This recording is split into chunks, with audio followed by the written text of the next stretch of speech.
Hello ആട്ടെ ഞാൻ ready ആയിട്ടിരിക്കുവാ. ആ പെട്ടെന്ന് വരാം. ആ ശരി. ആ ചേട്ടായി കോഫി ചായ. നമ്മൾ രാവിലെ എവിടെയെങ്കിലും പോകുമ്പം സുന്ദരിയായ ഭാര്യയുടെ സുന്ദരമായ ഒരു ചായ മേടിച്ചു എന്നും ഇതുപോലെ ഇതേ ചായ തന്നെ തരണേ മോളെ. എന്നും എങ്ങനെയാ ഇതേ ചായ തരിക? നാളെ ഞാൻ വേറെ ചായ ഉണ്ടാക്കി തരാം. കൗണ്ടറാണി കൗണ്ടർ അടിക്കല്ലേ. ചായ കൂട്ടാ കട്ടൻ അമ്മ.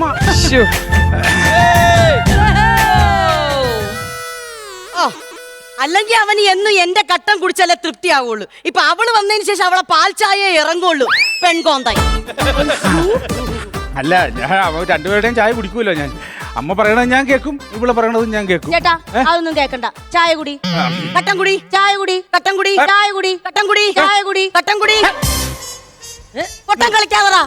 ഞാൻ നിന്റെ അമ്മയാണ് പറയണത്. മര്യാദക്ക് നീ ഈ കട്ടൻ കുടി. നിന്നെ പെറ്റത് ഞാനാ. അമ്മയാണ് പെറ്റതെങ്കിൽ ഇവിടെ പെട്ടത് ഞാനാ. നീ കാര്യം ചെയ്തേ, ആ ചായയുടെ പകുതി കുടിച്ച്. നീ കുടിച്ച്. അമ്മ ആ കട്ടന്റെ പകുതി കുടിച്ച്.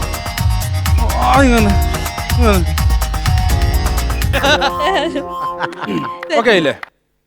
രണ്ടുപേരുടെ പ്രശ്നങ്ങൾ തീർന്നില്ല. വാട്ടച്ചായ.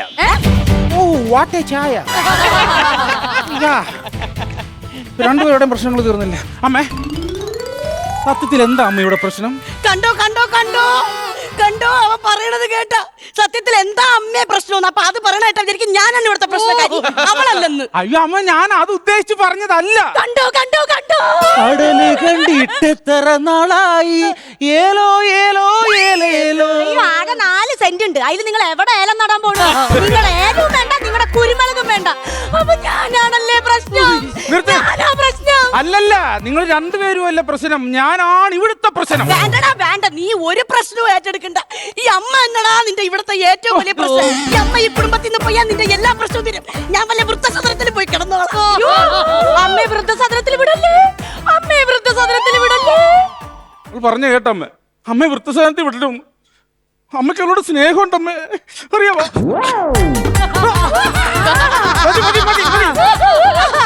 എക്കോസിസ്റ്റം വർക്ക് ചെയ്യാനായിട്ട്.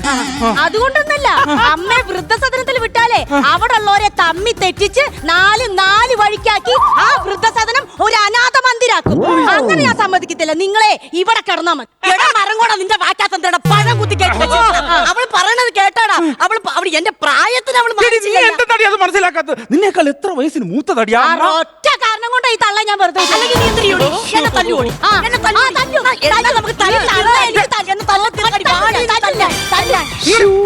മാറി നിൽക്കാൻ കൊടു. നീ എന്നെ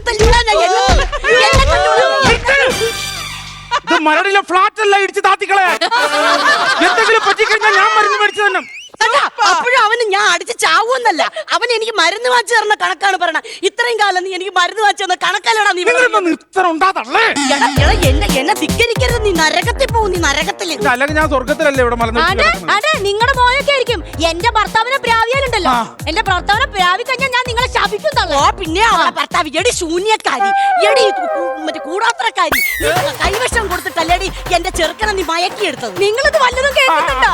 എന്നെ കെട്ടിയിട്ട് 1 മാസമായി. ഇതുപോലെ സമാധാനം തരാത്ത ഒരു തള്ളയെ ഞാൻ എന്റെ ജീവിതത്തിൽ കണ്ടിട്ടില്ല. ഇവിടെ സമാധാനം കിട്ടാതെ 2 ആഴ്ച ഞാൻ എന്റെ വീട്ടിൽ പോയി നിന്ന് അവിടെ ഈ തള്ള ഫോൺ ചെയ്ത് എന്റെ സമാധാനം കളഞ്ഞ്. അതാണ് വർക്ക് ഫ്രം ഹോം.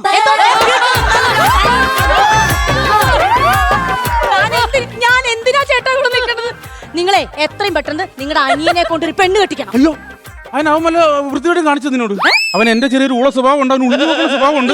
അവൻ അങ്ങനെ എന്തെങ്കിലും കാണിച്ചിട്ടുണ്ടെങ്കിൽ നീ പറയാം. ഒന്നുമല്ല, എന്നെ കൊണ്ട് ഈ തള്ളയെ സഹിക്കാൻ വയ്യ. നിങ്ങളുടെ അനിയൻ പെണ്ണ് കെട്ടുമ്പോ ആ പെണ്ണും കൂടെ വരും. ഞങ്ങൾ 2 പേരും കൂടെ ഈ തള്ളയെ ഒരു മര്യാദ പഠിപ്പിക്കും. അയ്യടി മനമേ, തീപ്പട്ടി കോലെ ഒരക്കമ്പ കത്തും.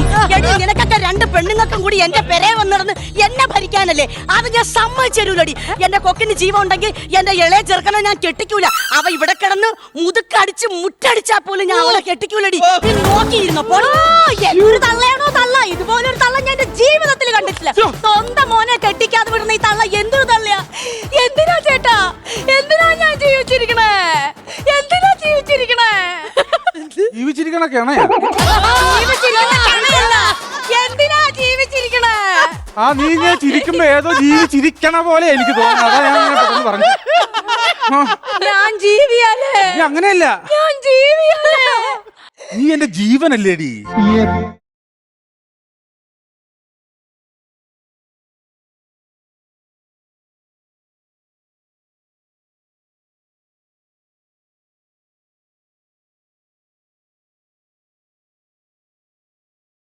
കുട്ടാ മനസ്സ് തുളസി പോലെ ചേട്ടാ പാഴിരുൾ വീഴുമീ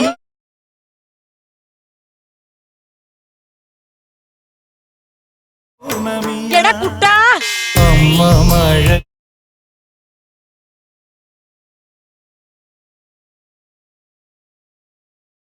നനഞ്ഞു. ചേട്ടാ എനിക്ക് രണ്ടുപേരെ കൂടെ നടുക്ക് കിടന്ന് കരയൊക്കെ ഗാനങ്ങൾ കളിക്കാൻ പറ്റിയല്ല. എനിക്ക് ഓഫീസിൽ പോണം. ഞാൻ ഉള്ള കാര്യം നീ പറഞ്ഞു. ഓഫീസിൽ പോ, മക്കൾ ഓഫീസിൽ പോണം. പക്ഷെ അതിന് മുന്നേ എനിക്കൊരു കാര്യം അറിയണം. എന്താണ്? നീ കുളിക്കാൻ എണ്ണ തേച്ചാടാ? ആ ആ, നീ തലേ തേച്ച എണ്ണ അവള് കാച്ചിയ എണ്ണയാണോ അതോ അമ്മ ആട്ടിയ എണ്ണയാണോ? അതെനിക്കറിയണം. അമ്മ ഇങ്ങനെയല്ലേ ഉദ്ദേശിച്ചേ? ഇവിടെ ആയിപ്പോയി സംഭവം. സത്യമായിട്ട് ഞാൻ അമ്മ ആട്ടി എണ്ണ തേച്ചത്. നീ കള്ളമല്ലേടാ പറ? ഇല്ല, ഞാൻ കള്ളം പറയൂല. എന്റെ തലേ തൊട്ട് സത്യം ചെയ്. അമ്മയുടെ തലേ തൊട്ട് സത്യം ചെയ്. നീ ഞാൻ അമ്മ ആട്ടി എണ്ണയാണ് ഞാൻ തേച്ചത്. എന്റെ കാച്ചിയത് വേണ്ട. അപ്പൊ എന്റെ കാച്ചി എണ്ണ വേണ്ട. കാച്ചി എണ്ണ വേണം. ഞാൻ ആർക്ക് വേണ്ടി കാച്ചുന്നു? എനിക്ക് വേണ്ടി കാച്ചണം. വേണ്ട, കാച്ചണം. ആ ഇല്ലേ പിന്നെ എനിക്ക് ഇങ്ങനെ ഞാനിനി ആർക്ക് വേണ്ടിയും കാച്ചുന്നില്ല. കണ്ടാ ഉണ്ട കണ്ണും കൊണ്ട് തള്ള ഗോഷ്ടി കാണിക്കുന്ന കണ്ട തള്ള ഗോഷ്ടി കാണിക്കുന്ന കണ്ട. നിങ്ങൾ രണ്ടുപേരും കാച്ചണ്ട, ആട്ടണ്ട. ഞാൻ ഇനി കുളിക്കണില്ല. പ്രശ്നം കണ്ടോ കണ്ടോ കണ്ടോ എന്റെ പിള്ളേ അവള്. നീ ഒരു ഒറ്റകൊരുത്തിക്കാരനോട് എന്റെ പിള്ളേ നീ കുളിനാറിയാക്കിയിടി. മനമേ, ഞാൻ വന്നതിന് ശേഷം അങ്ങേര് വെള്ളം കണ്ടത്. ഓ പിന്നെ നീ പറഞ്ഞതിന് മുന്നേ അവൻ നിന്റെ വീട്ടിൽ വന്നാടി കുളിച്ചോണ്ട്. എന്റെ പിള്ളേ പ്രസവിച്ച് വളർത്തി കുളിപ്പിച്ച് ഇത്രയൊക്കെ ആക്കിയത് ഞാനാണ്. അയ്യോ, പ്രസവിച്ച കാര്യമൊന്നും പറയണ്ട. വളർത്തുകൂടം കണ്ടറിയാലോ. നീ കൂടുതൽ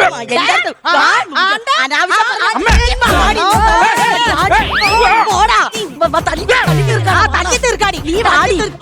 ഞാൻ ടീന്ന് വിളിച്ചു. സോറി അമ്മ.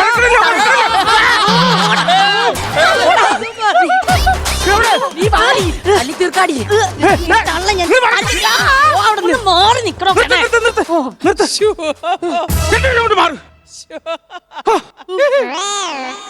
എനിക്കിപ്പോ ഒരു കാര്യം മനസ്സിലായി. നമ്മൾ പെണ്ണ് കാണാൻ പോകുമ്പം പെണ്ണിന്റെ ചെറുക്കന്റെയും ജാതകാലം നോക്കണ്ട, പെണ്ണിന്റെയും ചെറുക്കന്റെ അമ്മയുടെയും ജാതകം നോക്കണം. നിർത്ത്. ആൾക്കാരൊക്കെ കണ്ടോണ്ടിരിക്കുകയാണ്. അവർ കണ്ടു ചിരിക്കണം. എന്തിനാ അയൽവക്കക്കാരെ കൊണ്ട് പറയിപ്പിക്കുന്നു? കേറിപ്പോ രണ്ട് ഭാഗത്ത് പോ.